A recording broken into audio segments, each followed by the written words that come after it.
ఈ Bible class వచ్చిన ప్రతి సహోదరునికి అలాగే ప్రతి సహోదరికి నా వందనాలు చెల్లిస్తున్నానండి.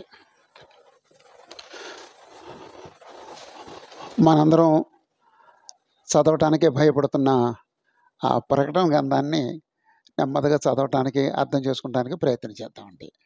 ఓకే. ప్రకటన గ్రంథం, ప్రకటన అనే మాటకు అర్థం ఏంటండి? ప్రత్యక్షత, తెర తీయుట అని అర్థం అండి. ఓకే. ప్రకటన గ్రంథం ఏ ఏ శైలిలలో రాయబడింది? ఒకటి పత్రిక ఓ పత్రికలా రాయబడింది, ఓ ఉత్తరంలాగా. కొత్త నిబంధనలో పత్రిక చాలా పత్రికలు ఉన్నాయి. ఇది కూడా ఓ పత్రిక శైలిలో రాయబడింది. రెండు, ప్రవక్తల గ్రంథాలు ఎలాగైతే ఉంటాయో ఆ శైలిలో రాయబడింది, ఆ భాష ఉంటుంది. మూడు, అలంకారిక భాష. అలంకారిక భాష అంటే ఏంటండి? ఏదో పోల్చి చెప్పడం, ఒక విషయాన్ని మరొక విషయంతో పోల్చి చెప్పడం. మనం అక్షరార్థంగా అదే విషయం అనుకోకూడదు అనమాట అండి. దాన్ని ఇంకొక దేంతో పోల్చారు అని దేని గురించి చెప్పడానికి దీన్ని పోల్చారు అని అర్థం చేసుకోవాలి. అలాగండి.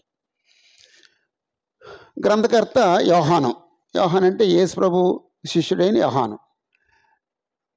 ఎక్కడున్నాడండి? ఈ గ్రంథం రాసే సమయంలో ఆయన ఎక్కడున్నాడు? పద్మాస్ ద్వీపంలో ఉన్నాడు. అంటే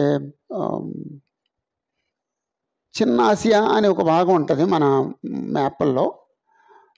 మీకు అందరికి ఐడియా ఉంది కదండి, చిన్న ఆసియా అనేది ఐడియా ఉంది కదా. చిన్న ఆసియా ప్రక్కనే ఓ సముద్రం ఉంటుందండి. అదంతా మధ్యధరా సముద్రమే. మధ్యధరా సముద్రంలో ఓ చిన్న పాయ, దాన్ని ఏజియన్ సముద్రం అన్నారండి. ఏజియన్ సముద్రం అన్నారండి. ఆ సముద్రంలో చాలా ద్వీపాలు ఉన్నాయి. ఒక ద్వీపం పద్మాస్ ద్వీపం. ఈయన్ని ఆ పద్మాస్ ద్వీపంలో పడేశారు. ఎందుకు వేశారంటే ఆయన దేవుని యొక్క వాక్యాన్ని చెప్తున్నాడని, యేసు ప్రభుని గురించి సాక్ష్యం ఇస్తున్నాడని ఆయన్ని ఆ పద్మాస్ ద్వీపంలో అంటే జైల్లో వేశారన్నమాట అండి. ఇప్పుడు మనకి అండమాన్ దీవులు ఉన్నాయి. ఇక్కడ మన సహోదరులు చాలామంది చూశారండి. అండమాన్లో ఉంటే చెరసాలు చూశారు కదండి. ఏరండి రామారావు గారు చూశారు కదండి, చాలామంది చూశారండి. ఇక్కడ ఎవరైనా నేరం చేస్తే అండమాన్ దీవులు పంపిస్తారు. ఆ కాలంలో నేరం చేసిన వాళ్ళని పద్మాస్ ద్వీపానికి పంపించేవారు అన్నమాట అండి. ఆయన అక్కడ ఉన్నాడు. అక్కడుండి అంటే ఎవరు వేశారు? రోమా అధికారులు వేశారు, లేదా రోమా చక్రవర్తి వేయించాడు. రోమా చక్రవర్తి ఎందుకు వేయించాడు? యేసు ప్రభువును ప్రకటిస్తున్నారు కాబట్టి. యేసు ప్రభువుని ఎందుకు ప్రకటించకూడదు అంటే వీళ్ళు క్రిస్టియానిటీని ఏదో వాళ్ళ రాజ్యానికి వ్యతిరేకమైంది అనుకున్నారండి. ఎందుకు అలాగ అనుకున్నారంటే, ఒకటి, సైన్యంలో చేరమంటే వాళ్ళు చేరేవారు కాదు. సైన్యంలో ఎందుకు చేరలేదు? సైన్యంలో చేరితే మనుషులను చంపాలి, క్రైస్తవుడు మనిషిని చంపడం. అందుకు వాళ్ళు నిరాకరించారు. సైనికులు వేసుకునే వస్త్రాల మీద విగ్రహాలు ఉంటాయట, బొమ్మలు ఉంటాయటండి. ఆ బొమ్మలు వేసుకుంటే క్రిస్టియన్ ఇష్టపడ్డండి, అంచేత చేరేవారు కాదండి. రెండు, మూడు, చక్రవర్తిని పూజించమని ఆ కాలంలో బాగా ఒత్తిడి తెచ్చారు. వీళ్ళు చక్రవర్తిని పూజించేవారు కాదు. ఈ కారణాలుగా వాళ్ళు హింసించారు, చాలా హింసలు పెట్టారు. మనం చెప్పుకున్నాం హింసలు, భయంకరమైన హింసలు అండి. ఆ హింసల్లో చాలా చిన్నది పద్మాస్ ద్వీపంలో వేయటం అండి. అంతే కదండి. ఇప్పుడు తెల్లరికేయటం కంటే అది చాలా కాస్త మెరుగైంది కదా. అలాంటి శిక్ష విధించాడు. అంటే దేవుడు కూడా అక్కడ ఎలా వాడుకున్నాడంటే, ఈయన శిక్షించబడాలి, ఈయన సంఘాలకు ఉపయోగపడాలి. అప్పుడు ఈయన వర్రీ అవుతున్నాడండి. ఈ సంఘాల సంగతి ఏంటి, ఏమైపోతాయి అన్నీ, నేను ఎక్కడున్నాను, ఏమైపోతాయని వర్రీ అయిపోతున్నాడండి. అలాంటి పరిస్థితుల్లో దేవుడు ఈ ప్రత్యక్షతను అనుగ్రహించాడు. అలాగంటే ఏ కాలంలో ఇది రాసి ఉండొచ్చు? మొదటి శతాబ్దంలో 100 సంవత్సరాల లోపులోనే ఏ సంవత్సరంలో రాసి ఉండొచ్చండి, 95, 96 ఆ కాలంలో రాసి ఉండొచ్చండి. ఎందుకు అలాగ అనుకుంటామంటే డొమిషియన్ కాలంలో ఎక్కువ శ్రమలు ఉన్నాయటండి. అంచేత ఆ ఎక్కువ శ్రమలు ఉన్న ఆ సమయంలో ఈ పుస్తకం రాయబడింది. ఎందుకు రాయబడింది ఈ పుస్తకం అని చెప్పేసి అంటే ఆదరించడానికి రాయబడింది. అంటే ఈ పుస్తకాలు చదివేటప్పుడు చాలామంది ఏమంటారు, ఇది భవిష్యత్తులో ఎప్పుడో జరుగుద్ది అంటారండి. భవిష్యత్తులో ఎప్పుడో జరిగితే అక్కడున్న 7 సంఘాలకు ఉపయోగం ఏంటండి? అంతే కదండి. ఇప్పుడు 7 సంఘాలకు ఉపయోగపడటానికి పుస్తకం రాశాడండి.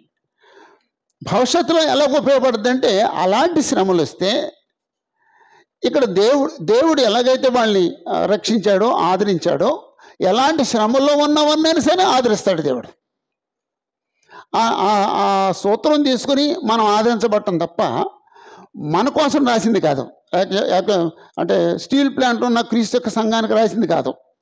కానీ స్టీల్ ప్లాంట్లో ఉన్న క్రీస్తు సంఘానికి ఈ పుస్తకం ఉపయోగపడుద్ది, ఆ సూత్రాలు ఉపయోగపడతాయి. కానీ అక్షరాలు ఎవరికి రాయబడిందంటే చిన్న ఆసియాలో ఉన్న 7 సంఘాలకి ఈ పుస్తకం రాయబడింది. ప్రపంచంలో ఉన్న సంఘాలన్నిటికీ ఆ నియమాలు ఆ సూత్రాలు ఉపయోగపడతాయి. ఇప్పుడు ఎవరైనా శ్రమలు పడితే అక్కడ ఉన్న వాళ్ళని ఎలాగైతే ఆదరించాడో ఈ వాక్యం ద్వారా దేవుడు ఇక్కడ ఉన్న వాళ్ళని ఆదరిస్తున్నాడు. ఇప్పుడు ప్రకటన చదివితే మనకు ఆదరణ దొరుకుతుందండి. ఆదరణ కంటే మనకి ఏమైందంటే భయం ఎక్కువైందండి.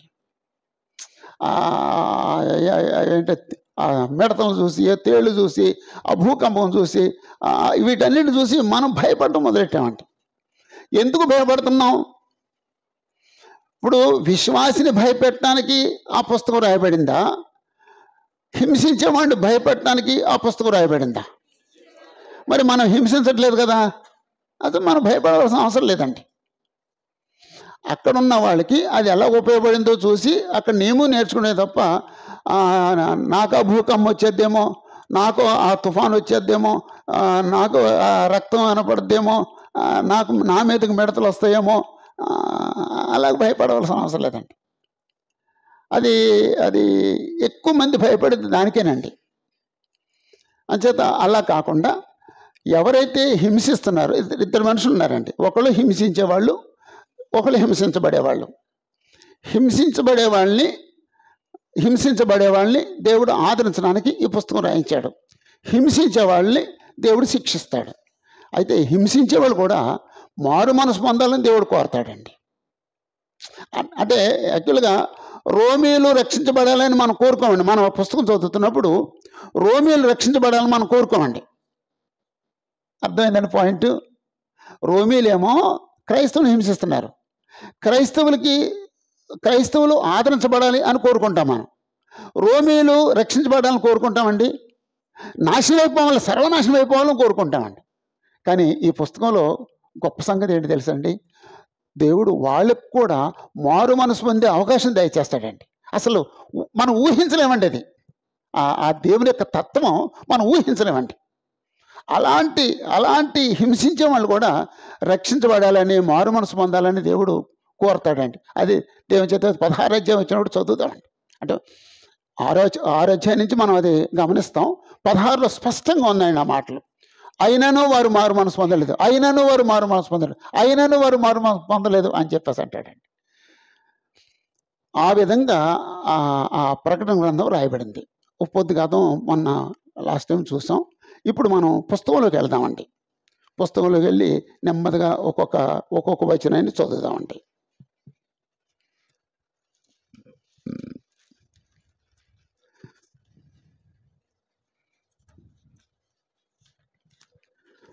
వీళ్ళు ఎంతమంది పోయిన నెలలో ఇంతవరకు ఈ నెలలో ప్రకటన గ్రంథం చదివిన వాళ్ళు ఎంతమంది ఉన్నారండి? మొత్తం పుస్తకాన్ని ఈ నెలలో. వెరీ గుడ్, థ్యాంక్ యూ అండి. అయితే అందరికీ ఒక మాట చెప్తాను. ఇది ఫిబ్రవరిలో ఒకసారి చూద్దామండి. ప్రకటన అంతా చదివేద్దాం. మార్చిలో ఒకసారి చూద్దాం, ఏప్రిల్లో, మేలో, జూన్లో, జూలైలో, అలాగా నెలకోసారి చదువుదామండి. 11 నెలలు చదువుతాం. అంటే మనం ఇది రెండో నెల కాబట్టి 11 నెలలు చదువుతాం.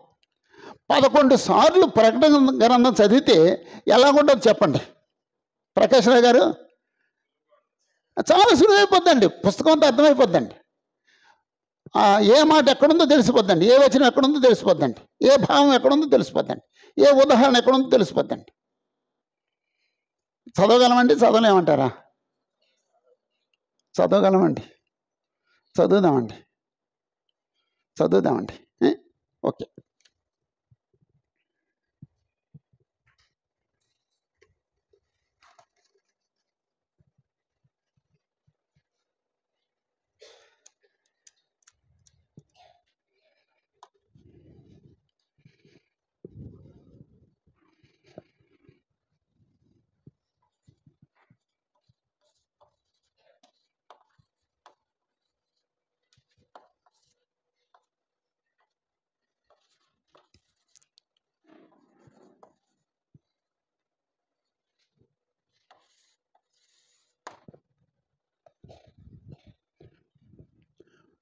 ప్రకటన గ్రంథం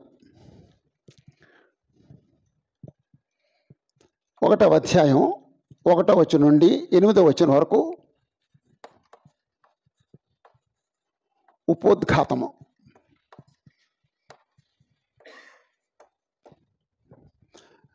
మీరు ఆ మాట నోట్స్లో బైబిల్లో రాసుకోవచ్చు, నోట్స్లో రాసుకోవచ్చు, బైబిల్లో కూడా రాసేసుకోవచ్చు. చిన్న చిన్న హెడ్డింగ్లు రాద్దాం, చెప్పుకుందాం, అవి బైబిల్లో రాసుకుందాం.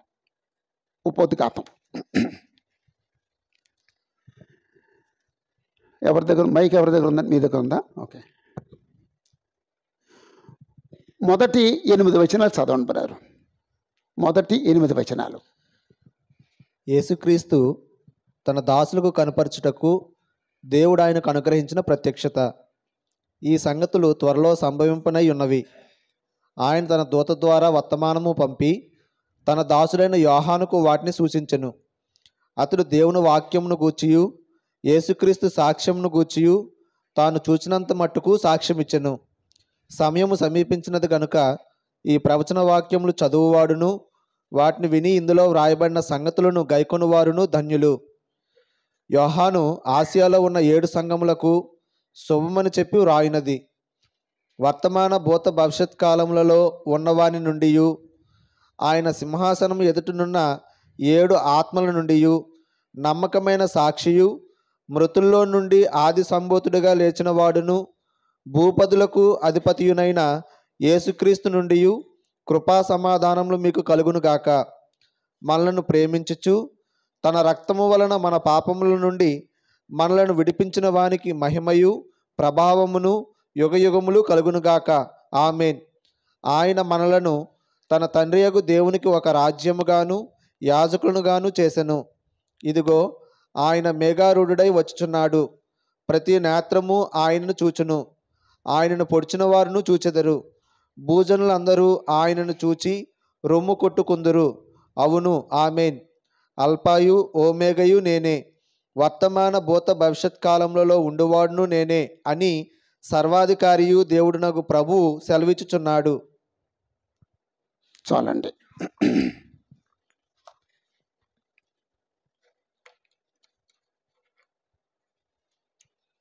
ఓకే. మొదటి వచనంలో యేసుక్రీస్తు తన దాసులకు కనపరచుటకు,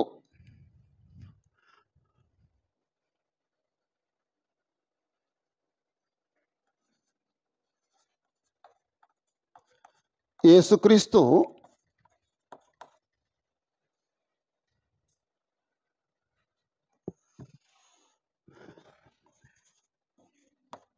తన దాసులకు కనపరచాలని, యేసుక్రీస్తు తన దాసులకు కనపరచుటకు దేవుడు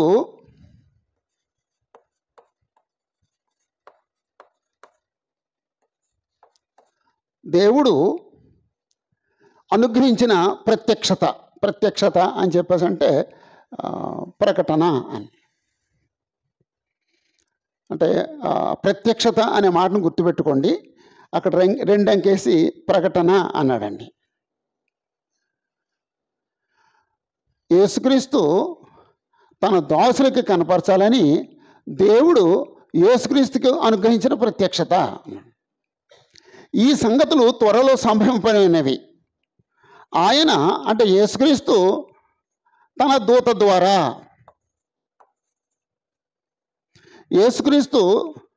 దూత ద్వారా వర్తమానం పంపి తన దాసుడైన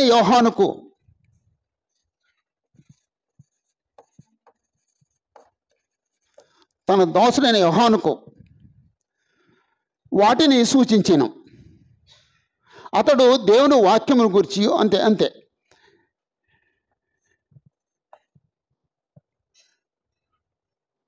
ఐదుగురు వచ్చారండి.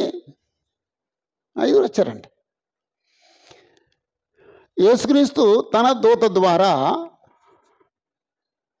యోహానుకు తెలియజేయాలని, యోహానేమో తన దాసులకు తెలియజేయాలని దేవుడు ఇలా ఏర్పాటు చేశాడు అన్నమాట అండి. ఆ వచనం ఇలా ఉంది.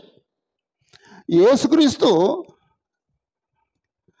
తన దాసులకు కనపరచుటకు దేవుడు ఆయనకు అనుగ్రహించిన ప్రత్యక్షత. యేసు ప్రభు తన దూత ద్వారా వర్తమానం పంపి యోహానుకు వాటిని సూచించాను. అప్పుడు యోహాను దాసులంటే క్రైస్తవులు, అయితే సంఘాలు అన్నాను, సంఘాలకు, విశ్వాసులందరికీ అంటే అలా రాశాడండి. అంటే ఒకటో వచనంలో అలా వివరించబడింది. అందుకే ఆ వచనాన్ని అలా చదివాం. ఓకే. రెండవ వచనంలో అతడు దేవుని వాక్యమును గురించి, యేసుక్రీస్తు సాక్ష్యం గురించి తాను సూచించినంత మట్టుకు సాక్ష్యం ఇచ్చాను. దేవుని యొక్క వాక్యాన్ని గురించి రెండవ వచనంలో యోహాను సాక్ష్యము,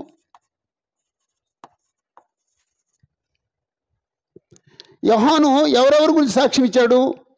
దేవుని వాక్యాన్ని గురించి సాక్ష్యం ఇచ్చాడు. దేవుని వాక్యమును గురించి. రెండో మాట వాడాడు, యేసుక్రీస్తు సాక్ష్యము గురించి, లేదా యేసుక్రీస్తుని గురించి.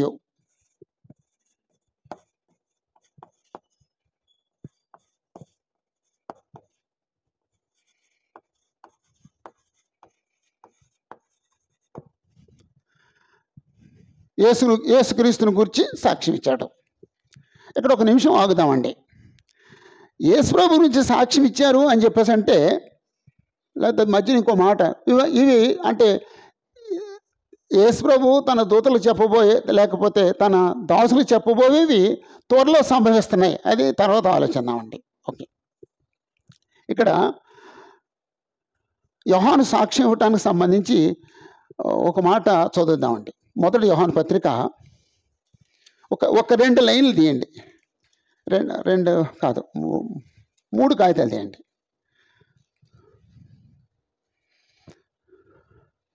మొదటి యోహాను 1వ అధ్యాయం 1వ వచనం.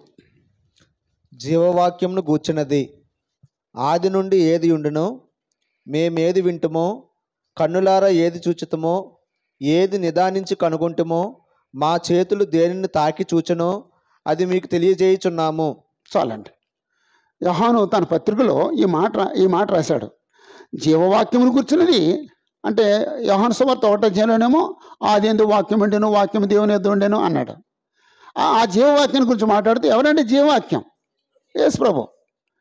యోహాను సువార్త 1వ అధ్యాయం 14వ వచనంలో ఆ వాక్యము శరీరధారి అయి సత్య సంపూర్ణుడిగా మన మధ్య నివసించాను, కృపా సత్య సంపూర్ణుడిగా మన మధ్య నివసించాను అన్నాడండి. కాబట్టి ఆ జీవవాక్యాన్ని గురించి మాట్లాడుతూ జీవవాక్యమును కూర్చున్నది ఆది నుండి ఏది ఉండెనో, మేమేది వింటిమో అంటే యేసుప్రభు మాటలు విన్నాం మేము. కన్నులారా ఏది చూచితమో, యేసుప్రభుని కన్నులారా చూచారు.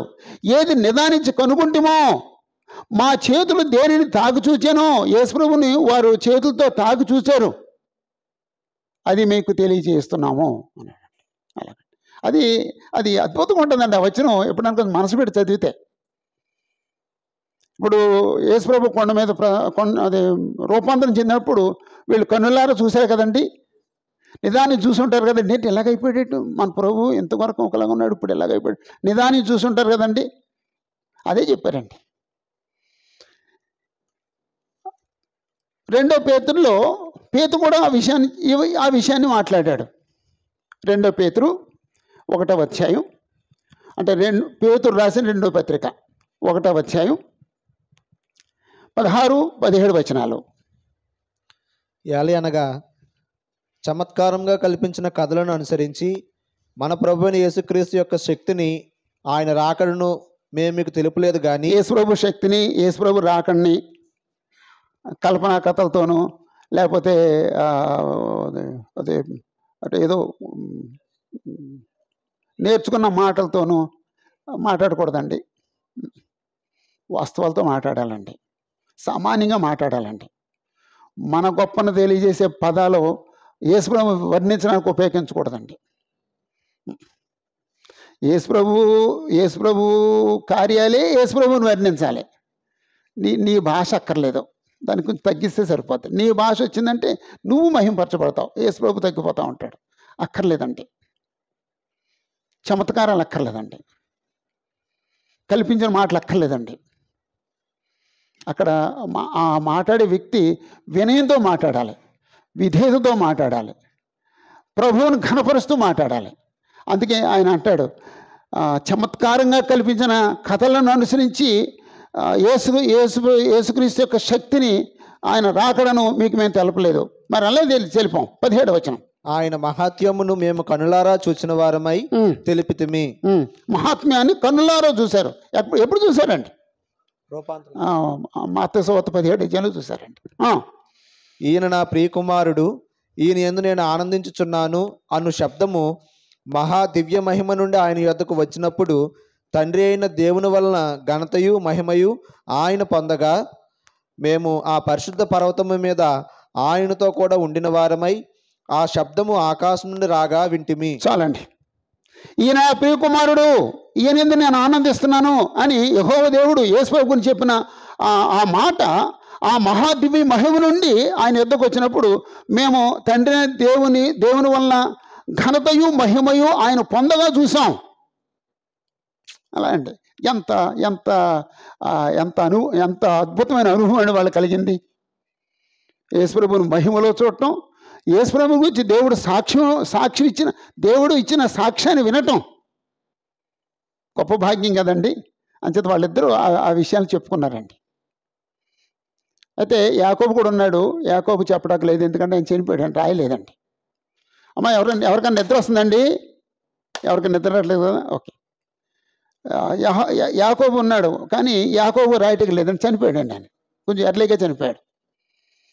ఇప్పుడు యాకోబు పత్రిక ఉంది, అది 12 మంది శిష్యుల్లో ఒకడైన యాకోబు కాదండి, యేసుప్రభు సహోదరుడైన యాకోబు. మొన్న ఎవరో యాకోబు పత్రిక ఆయన రాసింది అన్నారండి, మరి పొరపాటు. అలా కాదు, ఆయన చనిపోయాడు. అదే అపోస్తలుల కార్యం 12 చనిపోయాడు. ఓకే. దేవుని యొక్క వాక్యం లేకపోతే ఈ ప్రకటన గ్రంథం ఎలా వచ్చిందో ఈ వచనం వివరించింది. ఇక్కడ పరిశుద్ధాత్మ లేడు కదండి, పరిశుద్ధాత్మ కనబట్టలేదండి. కొంతమందికి పెద్ద ప్రశ్న, పరిశుద్ధాత్మ గురించి లేదు అని చెప్పేసాను. ఏం కంగపడక్కర్లేదండి. పరిశుద్ధాత్మ ఎక్కడుంటాడండి?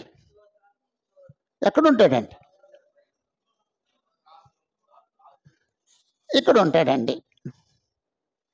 ఉంటాడండి. ఈ దూత కనపరుస్తాడు, పరిశుద్ధాత్మ ప్రేరేపిస్తాడు, అప్పుడు ఈ పుస్తకం రాస్తాడండి. అలాగండి. అంచేత పరిశుద్ధాత్మ పేరు లేదు అక్కడ, కానీ పరిశుద్ధాత్మ పేరు 7వ వచనంలో తెలుస్తుంది. అంటే 2వ అధ్యాయం 7వ వచనంలో చెవి గలవాడు ఆత్మ సంఘములతో చెప్పుతున్న మాట వినుగాక. అంటే ఇక్కడ ఈ సంఘాలు ఎవరి మాట వింటున్నాయండి? ఆత్మ చెప్పే మాటలు వింటున్నాయి అనమాట అండి. అంటే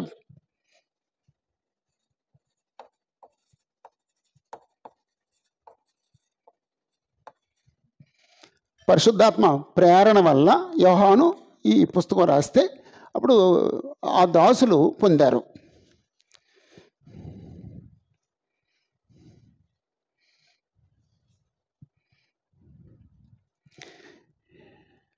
ఈ చెప్పబోయే సంగతులు త్వరలో సంభవిస్తాయి అన్నాడండి.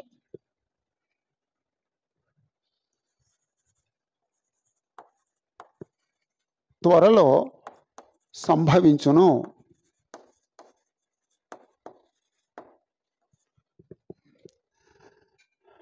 త్వరలో అని చెప్పేసి అంటే అది ఆ తర్వాత ఎప్పుడో అని కాదండి. ఇప్పుడు ప్రాబ్లం వచ్చింది, ఈ ప్రాబ్లం సాల్వ్ చేయడానికి త్వరలోనే సంభవిస్తాయి అని చెప్పాడు అనమాట అండి. ఏదో యుగాంతంలో జరిగే సంగతులు కాదు, త్వరలో జరిగే సంగతులు. ఇప్పుడు దానియేలు గ్రంథంలోనేమో సంగతులు చెప్పాడు, అవి వెంటనే జరిగే కాదు, ఎప్పుడో జరుగుతాయి. కాబట్టి వాటిని ముద్రించు అన్నాడండి. ఇది ముద్రించకూడదు, ప్రకటన గ్రంథాన్ని ముద్రించకూడదు, లేకపోతే ఎవరు చదవకుండా ముద్రేసేయకూడదు, అది ఓపెన్ చేసే ఉంచాలి. దానియేలు గ్రంథం అయితే ముద్రేసి ఉంచాలి, ఎందుకంటే అప్పుడే కాదు, అప్పుడే సంభవించవు, ఎప్పుడో సంభవిస్తాయి. ఆ రెండింటికి తేడా అది అనమాట అండి. తర్వాత కొంచెం వివరంగా చదువుదాం, ముందుకు వెళ్ళిపోదామండి. 3వ వచనంలో సమయం సమీపించినది కనుక ప్రవచన వాక్యం చదువువాడును వాటిని విని ఇందులో రాయబడిన సంగతులను గైకొన్న వారును ధన్యులు. సమయం సమీపించింది కాబట్టి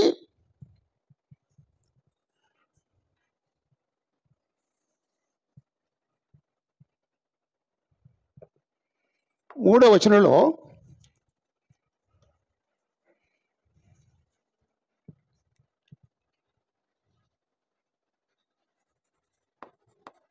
వాక్యం చదువువారు ధన్యులు. వాక్యం చదివేవారు ధన్యులు. వాక్యం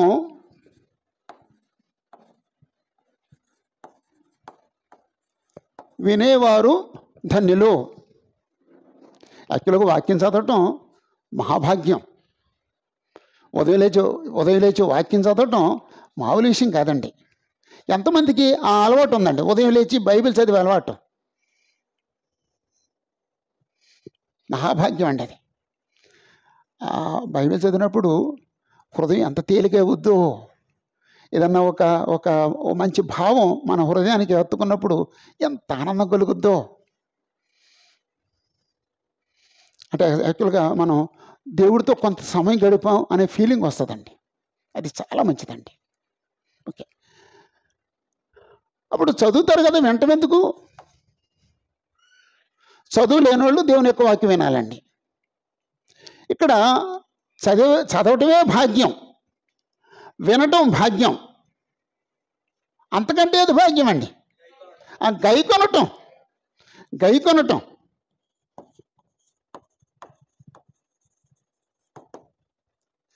చదివాడు గైకొనకపోతే వేస్ట్, విన్నాడు గైకొనకపోతే వృధా. గైకొనటం మహాభాగ్యం. గైకొనటం మహాభాగ్యం. నేను ఆ విషయంలో సింపుల్గా ఓ మాట చెప్తాను మీకు. ఉదాహరణకు మనకు బైబిల్ ఏం తెలియదు, ఆదికాండం తీసాం.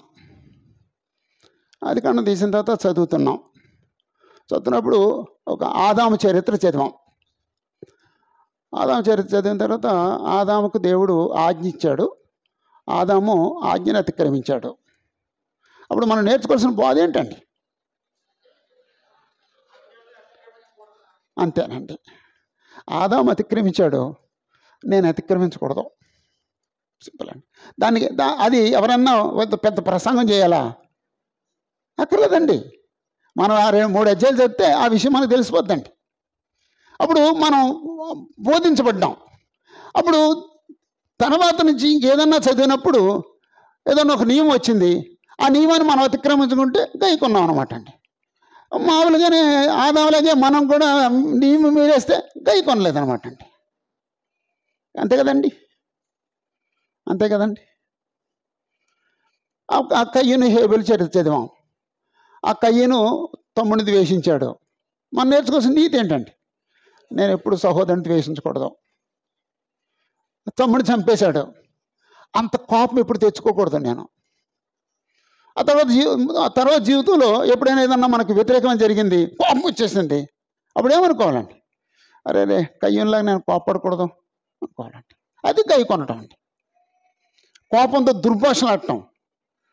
దుర్భాషణ ఆడకుండా మనం కంట్రోల్ చేసుకోగలిగితే గై కొన్నాం అనమాట అండి. ఆ తర్వాత హేబేలు చరిత్ర చదివాం. హేబేలు దేవుడికి శ్రేష్టమిని ఇచ్చాడు. గొర్రెల మంద ఉంది, మందలో తొలుచులు వాటిని కేటాయించాడటండి.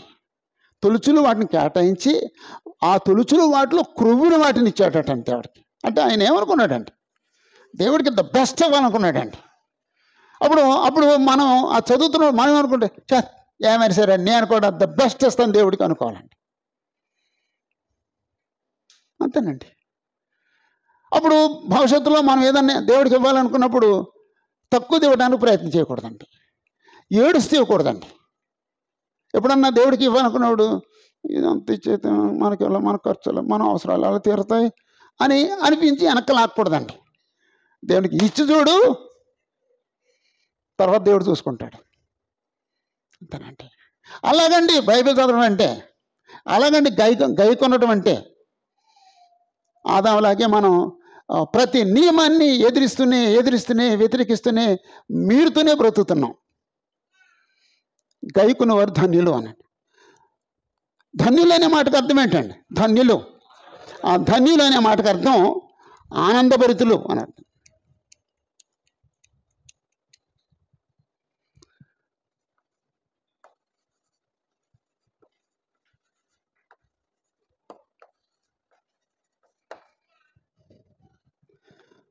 సంతోషభరితులు అని చెప్పేసి అంటాం. సంతోషభరితులు అంటేనేమో పళ్ళు గిలించి నవ్వటం అండి.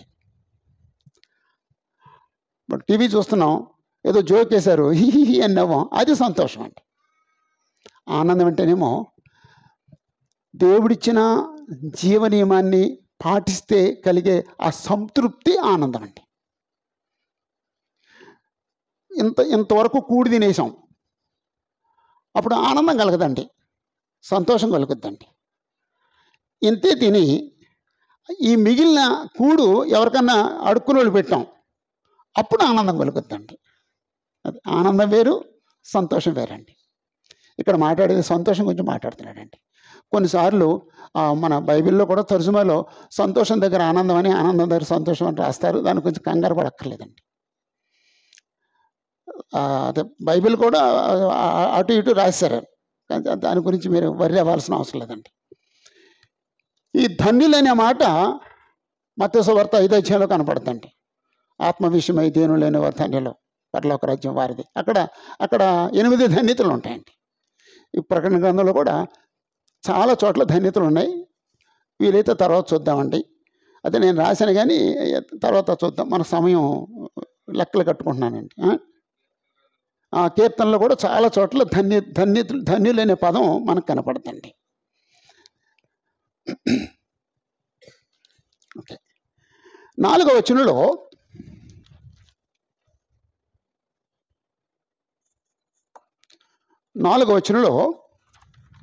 లేకపోతే 4-5 వచనాల్లో శుభవచనము, 4-5 వచనాల్లో శుభవచనము.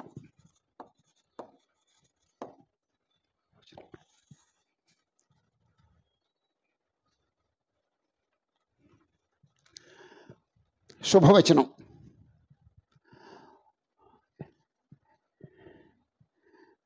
ఎవరెవరి ద్వారా శుభం కలుగుద్ది అని చెప్పాడు. ఎవరెవరి ద్వారా కలుగుద్ది అని చెప్పాడు. ఎవరైనా చెప్తారండి? చూడండి అక్కడ ఎవరెవరు ఉన్నారు. అమ్మా, దేవుడు ఉన్నాడండి. అక్కడ దేవుడైన పదం వాడాడండి. వర్తమాన భూత భవిష్యత్తు కాలంలో ఉండువాని నుండి అన్నాడండి. అంటే దేవుడు అనే పదం లేదు అక్కడ. వర్తమాన భూత భవిష్యత్తు కాలంలో ఉండేవాడు ఎవరండి? దేవుడు. అంచేత ఈ శుభవచనానికి సంబంధించి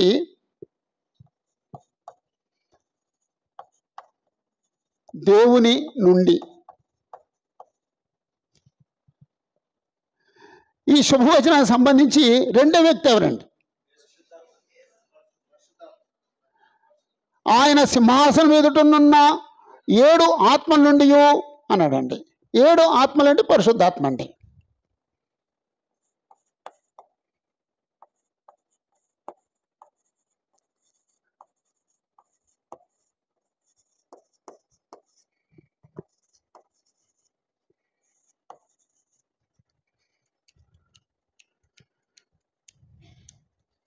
ఏడు ఆత్మల నుండి 3 ఇంకెవరు ఉన్నారండి? అంటే పేరు ఇచ్చేసాడండి. యేసుక్రీస్తు నుండి అన్నాడండి.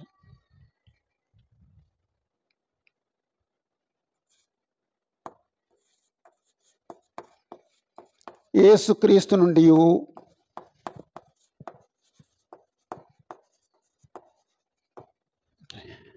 అప్పుడు మనం చేయవలసింది ఏంటంటే బైబిల్లోనూ వర్తమాన భూత భవిష్యత్ కాలంలో ఉండువాను నుండి అక్కడ ఒకటం చేసుకోవాలండి. అక్కడ బైబిల్లో ఒకటం చేసుకోవాలండి. తర్వాత ఆయన సింహాసనం ఎదుటున్న 7 ఆత్మల నుండి అక్కడ 2 వేసుకోవాలండి. నమ్మకమైన సాక్షి, మృతుల్లో నుండి ఆది సంబుధుడుగా లేచిన వాడును, భూపతులకు అధిపతియునైన యేసుక్రీస్తు నుండి అక్కడ 3 అంకేసుకోవాలండి. అలాగండి. అంటే చిన్న అంకెలు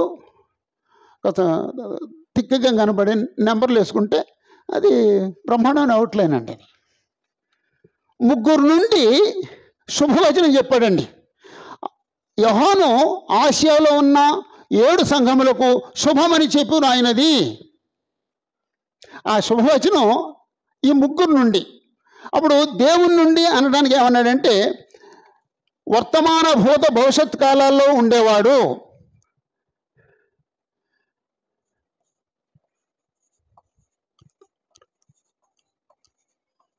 వర్తమాన కాలం అంటే జరుగుతున్నది.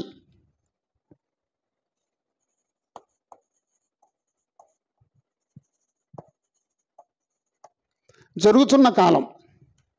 భూతకాలం అంటే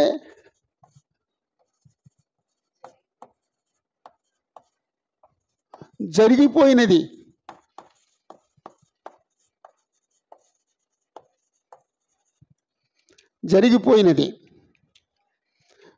భవిష్యత్ కాలం అంటే సమస్య లేదు. 3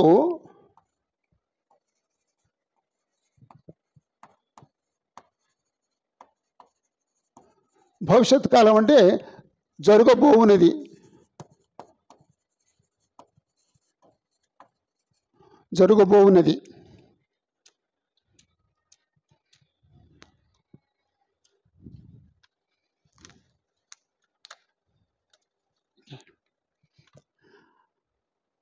యోహాను 7 సంఘాలకి శుభవచనం చెప్తున్నాడండి. దేవుని నుండి వర్తమాన భూత భవిష్యత్ కాలాల్లో ఉండేవాడు అన్నాడండి. దేవుడు అనే పదం వాడలేదండి. మనం రాసుకున్నాం.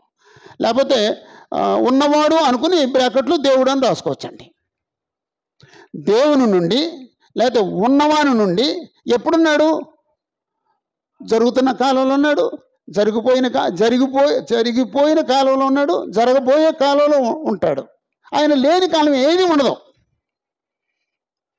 అంటే దైవత్వంలో 3 గురించి ఆ మాటలు ఉన్నాయి. యేసుప్రభు గురించి కూడా ఆ మాటలు ఉన్నాయి. పరిశుద్ధాత్మ గురించి ఉందండి. అలాగా ప్రకటన అదే హెబ్రీ పత్రికలో 9వ అధ్యాయంలో 14వ వచనంలో నిత్యుడు ఆత్మ ద్వారా అన్నాడండి. పరిశుద్ధాత్మని నిత్యుడు అనే పదం వాడాడండి. అలా ఓకే. పరిశుద్ధాత్మ గురించి ఏమంటాడంటే 7 ఆత్మల నుండి అన్నాడండి. 7 ఆత్మలంటే పరిశుద్ధాత్మ.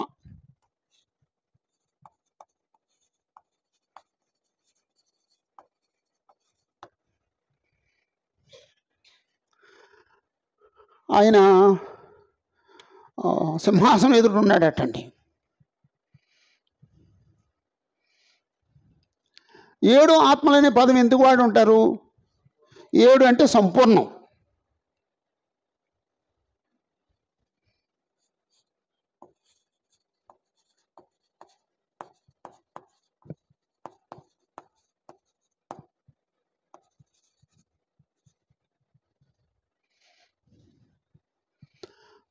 అంతటా సంచరించేవాడు, అంతటిని చూచేవాడు.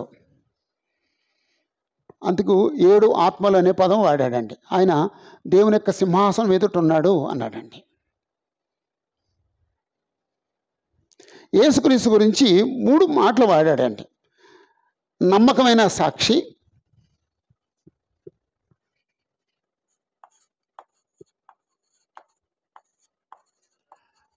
నమ్మకమైన సాక్షి, మృతుల్లో నుండి ఆది సంపుత్రుడిగా లేచినవాడు, మృతులలో నుండి ఆది సంభూతుడిగా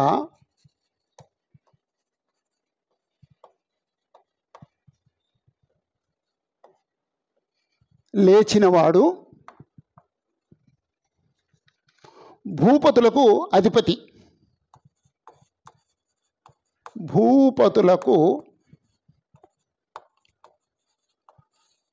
అధిపతి, రాజాది రాజు అనమాట అండి. రాజులకు రాజు, రాజాధిపతి, రాజులకు రాజాది రాజు, రాజులకు రాజు, రాజులకు రాజు. ఓకే. అప్పుడు ఆ చివరి మాట ఏంటంటే, ఈ ముగ్గురు నుండి కృప సమాధానం కలుగును గాక అన్నాడండి. ఇది శుభవచనం. శుభవచనంలో యోహాను ఆసియాలో ఉన్న 7 సంఘములకు శుభమని చెప్పి వ్రాయినది.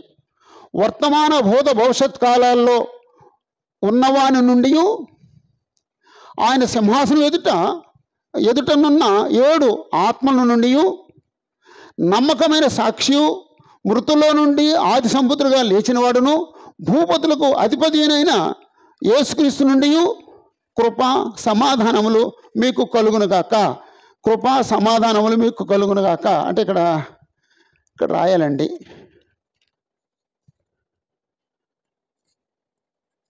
కృపా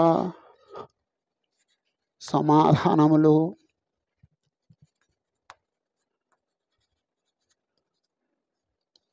కలుగును గాక.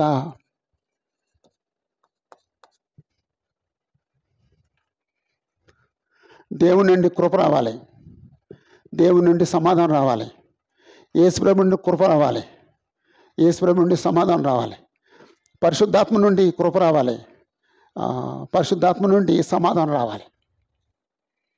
అప్పుడు నిజంగా తండ్రి నుండి, కుమారుడి నుండి, పరిశుద్ధాత్మ నుండి కృప వస్తే, సమాధానం వస్తే ఆ మనిషి ఎలా బ్రతుకుతాడండి? సమాధానం బ్రతుకుతాడండి. మరి ఈరోజు చాలా చోట్ల సమాధానం లేకపోవడం కారణం ఏంటండి? చాలా చోట్ల సమాధానం లేకపోవడం కారణం ఏంటండి?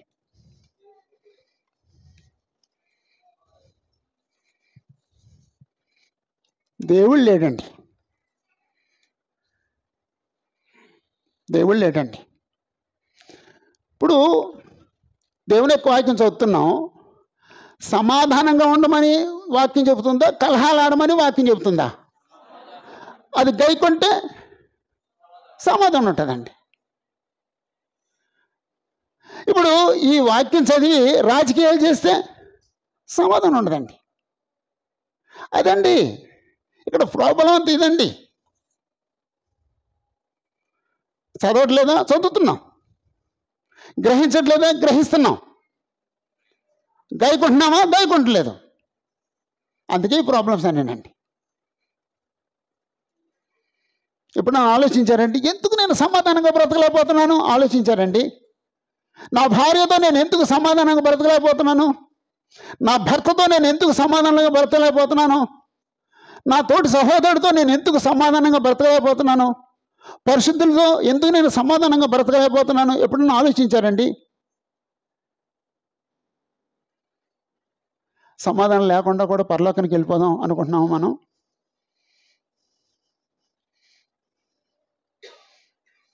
ఇప్పుడు మనం వాక్యం నేర్చుకున్నాం, ఎక్కడ ప్రాక్టీస్ చేయడం ఎక్కడ ప్రారంభిస్తామండి?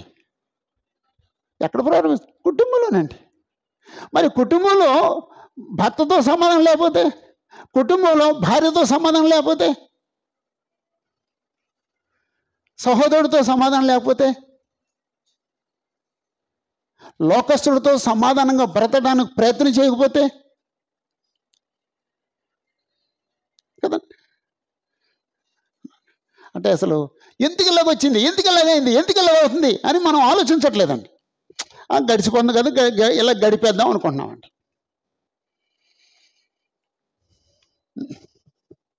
ఇప్పుడు మనకు టైం ఇచ్చాడు దేవుడు.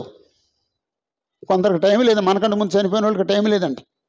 ఇప్పుడు మనకు టైం ఉందండి, మార్చుకునే అవకాశం ఉందండి. మనం ఈరోజు కృషి చేయొచ్చు, ఈరోజు ప్రయత్నం చేయొచ్చు. అలాగండి. ఆయన కృపను కుమ్మరించడానికి సిద్ధంగా ఉన్నాడండి. సమాధానాన్ని మన హృదయాల్లో ఉంచడానికి సిద్ధంగా ఉన్నాడండి. మనం దాన్ని పాటించగలిగితే మనం సమాధానకర్తలుగా మారుతాం, లేకపోతే కలహాలు కలిగిన వాళ్ళుగానే బ్రతుకుతాం. ఒకవేళ ఎవరైనా ఒక సహోదరుడు సంఘంలో కలహాలు పెడుతున్నాడు, అప్పుడు ఏం చేయాలండి? సంఘం అంతా వెళ్ళి ఆ సహోదరుతో మాట్లాడాలండి. బ్రదరు, మనం సమాధానకర్త అయిన దేవుని బిడ్డలం కదా, సమాధానకారకుడైన యేసు ప్రభు తమ్ముళ్ళం కదా, పరిశుద్ధాత్మ కలిగించే ఐక్యతను కాపాడుకోవాలి కదా, మీరు ఎందుకు ఇలాగా కొంచెం వికటంగా ప్రవర్తిస్తున్నారు అని అడగొచ్చండి? అడగకూడదండి. మనకి భయం, ఆయన ఏమనుకుంటాడు అని. వాళ్ళందరూ బంధువులందరూ మానేస్తారేమో, ఇలా కొట్టుకు చద్దాం, నరకానికి పోదాం. మనం నిజంగా క్రైస్తవులు అయితే ఈ కలహాలకి ఎవరైతే కారణమై ఉన్నారో ఆ వ్యక్తితో మాట్లాడవచ్చండి. మాట్లాడకూడదండి? మాట్లాడవచ్చండి. బ్రదర్ ఇది ఇలా కాదు, మార్చుకోండి, కొంచెం పద్ధతి మార్చుకోండి. తప్పేం కాదండి, అడక్కపోవడం తప్పండి. నేను ఒక స్థానిక సంఘం తెలుసు నాకు, 20 సంవత్సరాల నుంచి ఆ కలహాలు పెట్టేవాళ్ళతో మాట్లాడలేదండి అక్కడున్న సంఘం. 20 సంవత్సరాల నుంచి అలా కొనసాగుతూనే ఉన్నాయండి. చచ్చిన వాళ్ళు చచ్చిపోతున్నారు, మళ్ళీ కొత్తగా వచ్చిన వాళ్ళు దాంట్లో చేరుతున్నారండి. దాన్ని ఏమంటారు, ఆ యూనియన్లో చేరుతున్నారండి. కొనసాగుతూనే ఉందండి. 20 years నుంచి కొనసాగుతుందండి. వాళ్ళకి మారు మనసు రాదు, వాళ్ళు మారు మనసు పొందమని వీళ్ళు చెప్పరు. ముఖమాటం ఎవరో చెప్పారండి, ముఖమాటం అంత పనికిమాలి జబ్బు అని చెప్పాడండి. ఎవరో చాలా టీవీలో మాట్లాడతాడండి, ఆయన పేరు మర్చిపోయాను. ఆ ముఖమాటం ఉండకూడదటండి, గుర్తురాదులండి. మాగంటి కాదు, గరికిపట్టి కాదండి, ఇంకొక ఆయన. వద్దులేండి. 6వ వచనం, యేసుక్రీస్తు మనలను విమోచించాడు అన్నాడండి. యేసుక్రీస్తు మనల్ని విమోచించాడు. ఆయనకు అంటే 6వ వచనం ఒకసారి తీయండి, అందరూ ఒకసారి చూడండి. మనలను అనే మాట 3 సార్లు ఉంటుంది చూడండి. మన అనే మాట ఒకసారి ఉంటుందండి.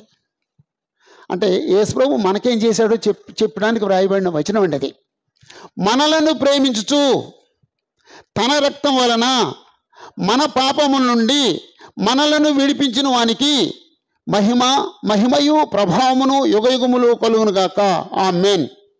ఆయన మనలను తన తండ్రి యొక్క దేవునికి ఒక రాజ్యముగాను యాజకులుగాను చేసెను. తన అనే మాట 2 సార్లు ఉంది, మనలను అనే మాట 3 సార్లు ఉంది, మన అనే మాట ఒకసారి ఉంది. అప్పుడు మన కూడా కలిపేస్తే 4 సార్లు ఉంది. మన గురించి 4 సార్లు ఉంది, తన అనే మాట 2 సార్లు ఉంది. ఏమంటున్నాడండి ఆ వచనంలో, 6వ వచనంలో? యేసు ప్రభు ఆయన రక్తం వలన మనల్ని విమోచించాడు, లేక విడిపించాడు. విడిపించాడనే చోట 4 అంకెస్ కింద ఏమన్నాడు చూడండి. కడిగిన వానికి కడిగేశాడు అన్నాడు. కడిగిన వానికి, పాపాల నుంచి కడిగేశాడు. అపోస్తలుల కార్యం 22 అధ్యాయం 16వ వచనంలో అననీయ వచ్చి పౌలుతో మాట్లాడిన మాట, నీ పాపాలు కడిగేసుకో అన్నాడు. కడిగేసుకో. ఓకే. అప్పుడు అలాంటి యేసు ప్రభుకి ఏం కలగాలటండి? మహిమయు ప్రభావం యుగయుగంలో కలగాలన్నాడు.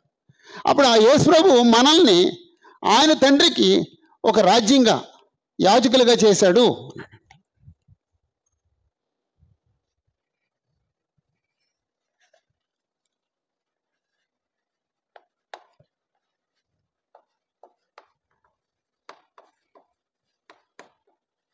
యేసు ప్రభువు మనలను విమోచించారు. అక్కడ ప్రేమించుచు అన్నాడండి. ప్రేమించుచు అంటే ఎప్పుడు జరిగే కార్యం అనమాట అండి. ఎప్పుడు దేవుడు ఎప్పుడు ప్రేమిస్తూనే ఉన్నాడండి. యేసు ప్రభు ఎప్పుడు ప్రేమించుతూనే ఉన్నాడండి. మనకు కొంచెం అలవాటు పదం ఉంటుంది, మమ్మల్ని ప్రేమించిన తండ్రి అంటామండి. ఆ మాట రైతే తప్పండి, అక్కర్లేదండి. ప్రేమించిన కాదండి. ఒకవేళ ప్రేమించిన అనే పదం అయితే ఎలా వాడచ్చు? మమ్మల్ని ప్రేమించి సంకల్పించినందుకు నీకు కృతజ్ఞతాస్తుతులు అనవచ్చండి. మమ్మల్ని ప్రేమించిన తండ్రి అని వదిలేస్తే తప్పండి. అది మమ్మల్ని ప్రేమిస్తున్న తండ్రి ఎలాగండి? యేసు ప్రభు మనల్ని ప్రేమిస్తూనే ఉన్నాడండి. ఆయన ఎప్పుడు స్టాప్ లేదండి. కొన్నిసార్లు మన ప్రేమలో స్టాపింగ్ ఉంటుందండి. కొంతకాలం ప్రేమించి కొంతకాలం మానేస్తామండి, ఆపేస్తామండి. మనకేదో నచ్చక ఆపేస్తామండి. కానీ దేవుడు ఎప్పుడు ప్రేమిస్తూనే ఉన్నాడండి. ఇందాక మంచి పాట పాడాను, నేను ఆనందపడ్డానండి ఆ పాట పాడినప్పుడు. ఎందుకంటే మనం ప్రేమ శాశ్వత కాలం ఉండను.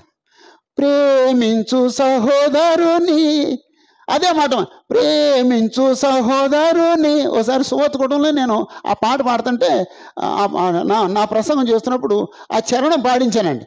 ఆ చరణం అంతా పాడద్దు. ప్రేమించు సహోదరుని, మళ్ళా ప్రేమించు సహోదరుని, అలా 10 సార్లు అనిపించానండి ఓ సువార్తకూటంలో. మనం చేయవలసింది ఏమిటండి? నువ్వు ఉన్నావమ్మా మీటింగ్లో, జంగారెడ్డి మీటింగ్లో లేవు, ఏమో తెలియదు. జంగారెడ్డి మీటింగ్లో నేను ఆ పాట పాడించాను. ఆ ఒక్క మొక్కే, ఇంకంతకు మించి ఏమీ లేదు నీకు. ప్రేమించు సహోదరుని అలాగండి. దేవుడు ఎప్పుడు ప్రేమిస్తున్నట్టుగా, యేసు ప్రభు ఎప్పుడు ప్రేమిస్తున్నట్టుగా మనం కూడా ఎప్పుడు ప్రేమిస్తూనే ఉండాలండి. కొన్ని ఆటంకాలు వస్తాయి, వాటిని తొలగించుకొని ప్రేమించగలగాలండి.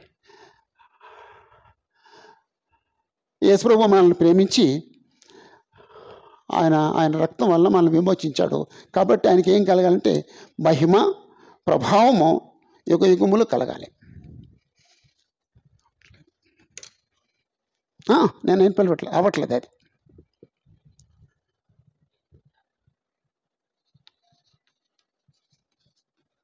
మహిమ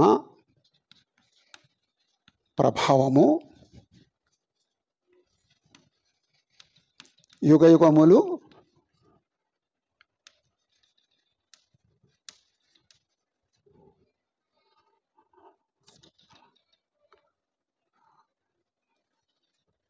కలగవలెను.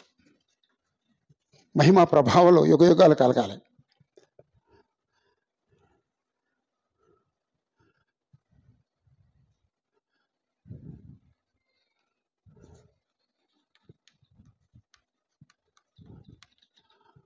యేసు ప్రభువు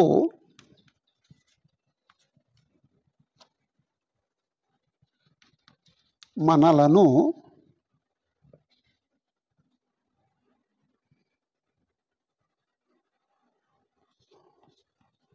రాజ్యముగాను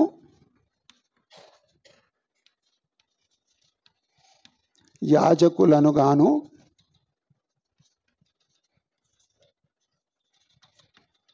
చేసెను. దేవుడు యేసు ప్రభు మనల్ని తన తండ్రి దేవునికి రాజ్యంగా చేశాడటండి, యాజకులుగా చేశాడు అన్నాడండి. ఇక్కడ 2 మాటలు. యేసుప్రభు మనల్ని ఒక రాజ్యంగా చేశాడు, యేసుప్రభు మనల్ని ఒక రాజ్యంగా చేశాడు, యాజకులుగా చేశాడు. మనం ఎవరు? దేవుని రాజ్యం. ఎలా ఉంటుందండి దేవుని రాజ్యం? నీతి, సమాధానం, పరిశుద్ధాత్మ ఆనందమనై ఉన్నది అన్నాడండి. ఆ నిర్వచనం అక్కడే ఉందండి. రోమపత్రిక 14:17 ఉందండి. రోమ 14:17. దేవుని రాజ్యం అంటే భోజనం పానం కాదు, నీతి. దేవుని రాజ్యం అంటే భోజనం పానం కాదు, సమాధానం, పరిశుద్ధాత్మ ఆనందం. కానీ మనం భోజనానికి ఎక్కువ ప్రాధాన్యత ఇస్తామండి, నీతి కంటే. భోజనానికి ఎక్కువ ప్రాధాన్యత ఇస్తామండి, సమాధానం కంటే. భోజనానికి ఎక్కువ ప్రాధాన్యత ఇస్తామండి, ఆనందం కంటే. ప్రధాన యాజకుడు అంటే యాజకులుగా చేశాడంటే మనందరం యాజకులం. మరి ప్రధాన యాజకుడు ఎవరండి? యేసుప్రభు. యేసుప్రభు ప్రధాన యాజకుడు, మనం యాజకులం.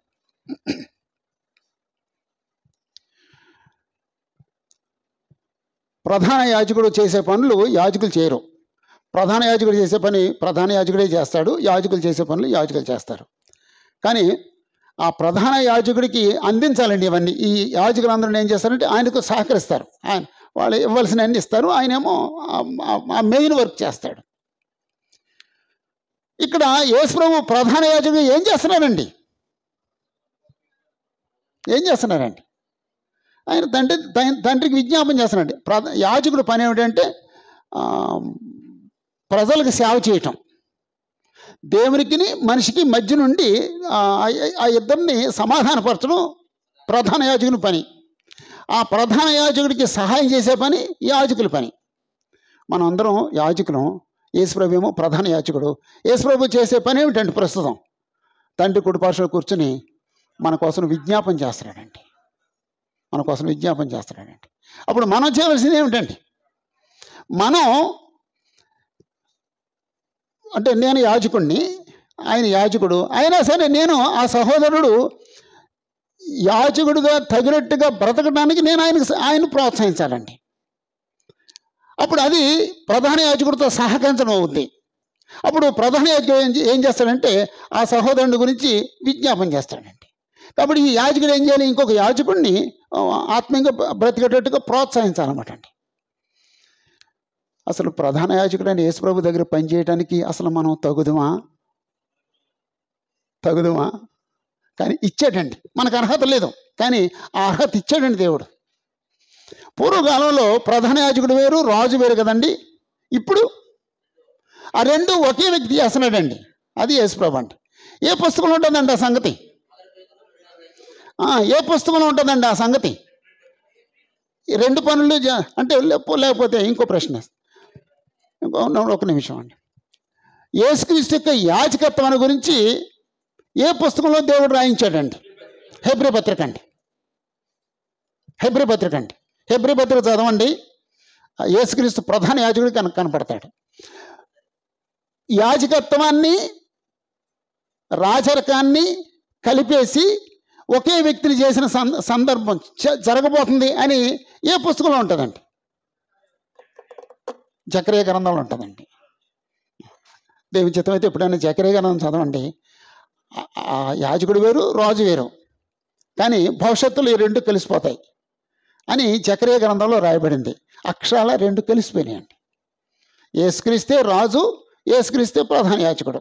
అప్పుడు యేసుక్రీస్తు యూదా గోత్రంలో నుంచి వచ్చాడు కదా, లేవి గోత్రంలో వాళ్ళు యాజకత్వం చేయాలి కదా.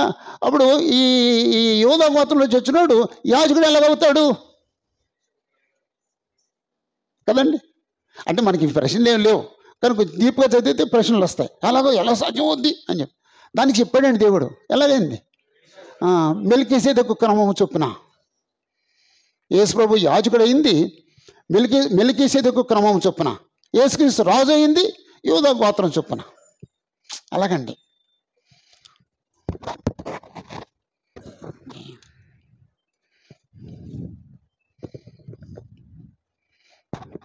ఏడవ వచనంలో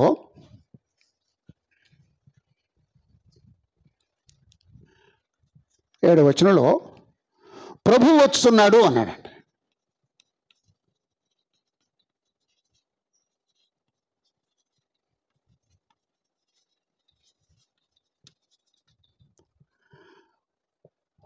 ప్రభు వచ్చుతున్నాడు. యేసు ప్రభు వచ్చేటప్పుడు ప్రతి నేత్రం ఆయన చూస్తుంది అన్నాడండి. ప్రతి నేత్రము ఆయనను చూచును.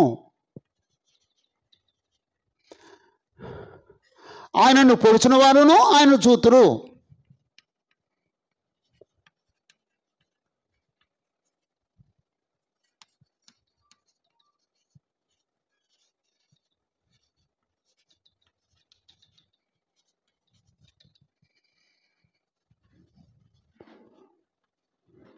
చూచెదరు. భూజనులందరూ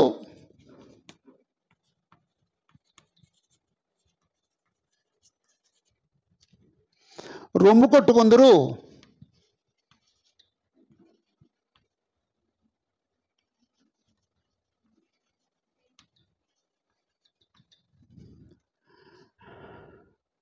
ప్రతి నేత్రము ఆయనను చూచును. ఆయనను పొడిచిన వారును ఆయన చూచెదరు. భూజనులందరూ రొమ్ము కొట్టుకుంటారు. ఇప్పుడు ప్రభు వస్తున్నాడు అనే మాట ఇలా యేసుప్రభు 2వ రాకడ సంబంధించి అయ్యి ఉండొచ్చు. యేసుప్రభు 2వ రాకడ సంబంధించింది అయితే ఇక్కడున్న 7 సంఘాలకి ఏం ఉపయోగం అండి కదా? ఉపయోగం లేదు. మరి ఈ యేసుప్రభు రావటం 7 సంఘాలకు ఉపయోగపడాలి. అంటే వీళ్ళు శ్రమలో ఉన్నప్పుడే యేసుప్రభు వారు కోరుకునేటట్టుగా వారికి విశ్రాంతినిస్తాడు. హింసించే వాళ్ళకి హింసించేవాడిని శిక్షిస్తాడు. అంటే ఇది ఇది ఇది ప్రవచన భాష అండి.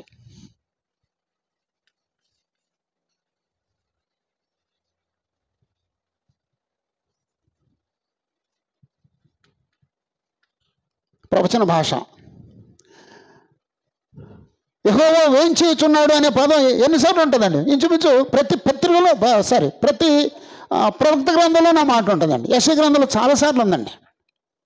అంటే ప్రభు వస్తున్నాడు అని చెప్పేసి అంటే తీర్పు తీర్చడానికి.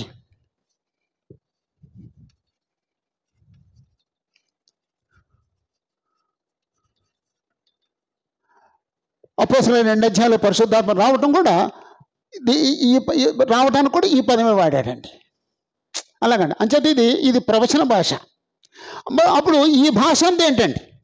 ఇదంతా ఏంటండి? పత్రిక భాష, పత్రిక శైలి.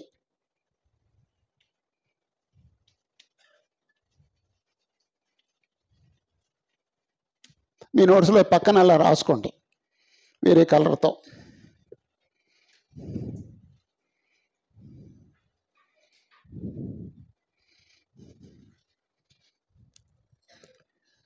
ఎనిమిదవ వచనంలో 8వ వచనం చదవండి బ్రదర్ ఒకసారి.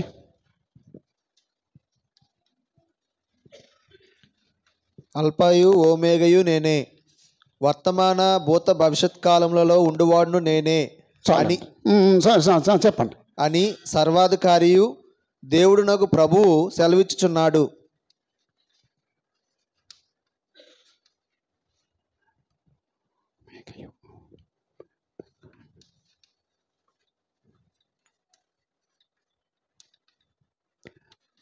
అల్ఫయు ఒమేగయు నేనే.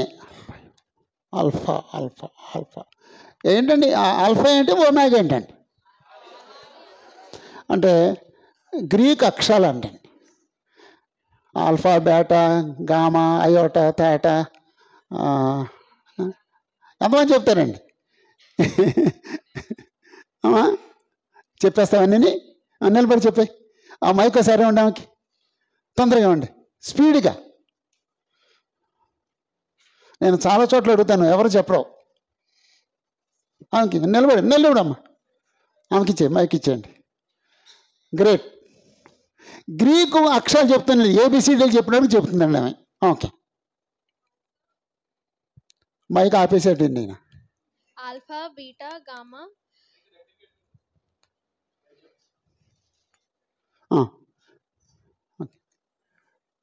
కంగారు పడుతున్నామా? చెప్పలేవా? పోన్లే, కంగారు ఏం లేదు. ఓకే, చెప్పగలిగితే చెప్పు. కొన్ని 4 మాటలు చెప్పి వింటాం. Alpha, beta, gamma, theta, omega.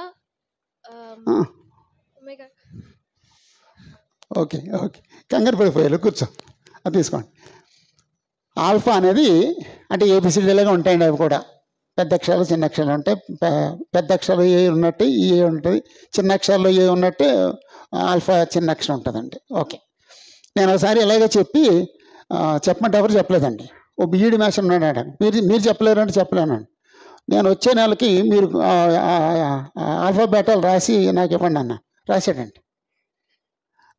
మీ తెలుగు బైబిల్ నిఘంటువులు ఉన్నాయండి. మీ తెలుగు బైబిల్ నిఘంటువులో గ్రీక్ అక్షరాలు ఉన్నాయండి. ఓకే, అంటే ఈ మాట ఏంటంటే గ్రీకు మొదటి అక్షరము చివరి అక్షరము. అంటే దీన్ని మనం ఏ టు జెడ్ అంటాం చూడండి, అలాగనమాట అండి. ఏ టు జెడ్ అంటాం, అలాగనమాట అండి. మనం ఇప్పుడేమో ఏ టు జెడ్ చెప్పేసాను వాడికి అంటామండి. అప్పుడు ఆలేమనుకుంటే ఆల్ఫా ఒమేగా చెప్పేసాను రా అనేవారు అనమాట అండి. ఇప్పుడు దేవుడు ఎందుకు వాడాడు ఆ పదాన్ని? ఇది ఆది అయితే ఇది అంతం, ఆది అంతం నేనే అంటానికి. అక్కడ క్రింద పుట్టినోళ్ళు చెప్పాడండి, ఆదియు అంతము నేనే, ఆదియు అంతము నేనే.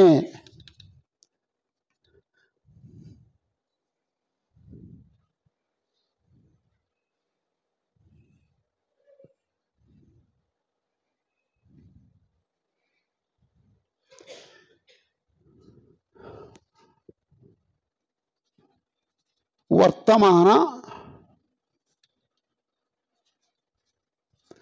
భూత భవిష్యత్ కాలముల్లో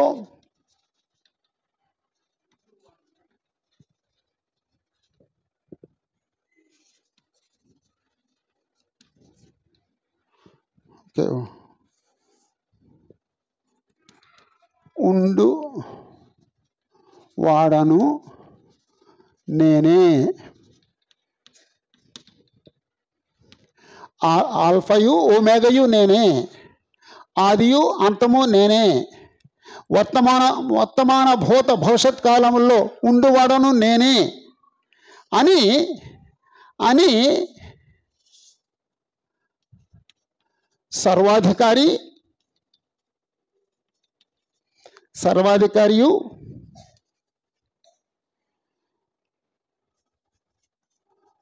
దేవుడు నాకు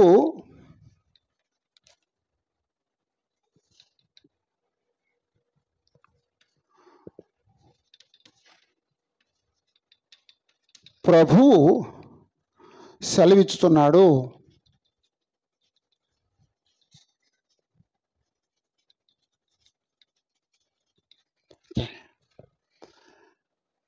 ఆల్ఫయు ఓమేగయు, ఆదియు నేనే, ఆదియు అంతము నేనే, వర్తమాన భూత భవిష్యత్ కాలంలో ఉండేవాడను నేనే అని సర్వాధికారియు దేవుడు నాకు ప్రభువు సెలవిస్తున్నాడు. అలా అంటే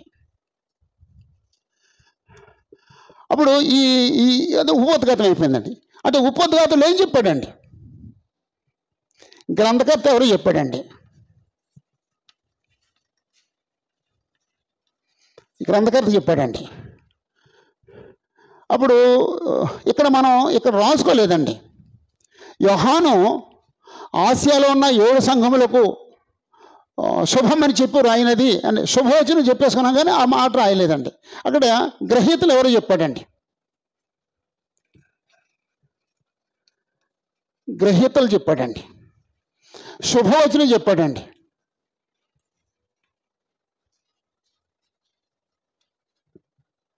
శుభవచనం చెప్పాడండి, ముగ్గురు నుంచి శుభం అండి. ఆశీర్వాదం చెప్పాడండి, దీవెన, సమాధానం కలుగును గాక అని దీవించాడండి.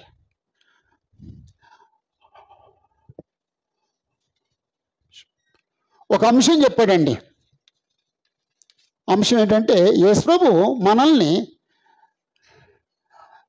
పాప నుంచి విమోచించాడు కాబట్టి ఆయనకి మహిమ ప్రభావం కలగాలి అన్నాడండి. యేసుప్రభు మనల్ని ఒక రాజ్యంగా యాజకులుగా చేశాడు అన్నాడండి. ఒక అంశం చెప్పాడండి, శ్రమలో ఉన్న వారిని ఆదరించడానికి యేసుప్రభు వస్తున్నాడు అని చెప్పాడండి. దేవుడి గురించి ఒక మాట చెప్పాడండి, ఆల్ఫా ఒమేగా ఆయనే, లేక దేవుడే తన గురించి చెప్పుకున్నాడండి, ఆల్ఫా ఒమేగా నేనే అని చెప్పాడండి. ఇది ఒక 3 అంశాలు ఉన్నాయండి. ఇక్కడ శుభవచనం ఉందండి, గ్రహీతలు ఎవరో ఉన్నారండి, గ్రంథకర్త ఉన్నాడండి. అది ఉపోద్ఘాతం అండి. అంటే ఉపోద్ఘాతపు లక్షణాలన్నీ ఉన్నాయి. బ్రేక్ తీసుకుందాం. టీ దాకా వచ్చిన తర్వాత దేవుని చిత్తం అయితే ఒక అద్భుతమైన పేర చదువుదామండి. యేసు ప్రభు యొక్క దర్శనం చూద్దామండి. అందరికి వందనాలండి.